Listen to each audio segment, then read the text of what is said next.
Hey guys, check out this bird feeder that I got that has a camera in it. I am so excited that the brand offered to send this to me so I could review it, because I have seen my friends have these and they're just so adorable. So there's a little camera in there and the birds land and they can eat and you can watch the birds. There's a mounting bracket on the back. I was going to leave this on my back patio, but I decided to go ahead and mount it. Okay, I have it mounted here on the post. And I have the solar working. It was already charged, so that's good to go. And right as I was doing this, wouldn't you know, it started raining. So I'm gonna go in where it's dry and watch the birds from the inside.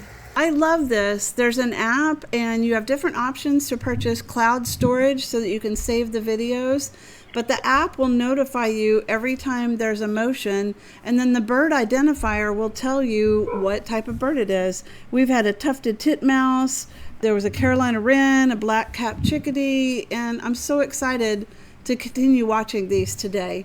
I really love this bird feeder with camera, and I think you will too. I might have to turn off the notifications though so I can get some work done.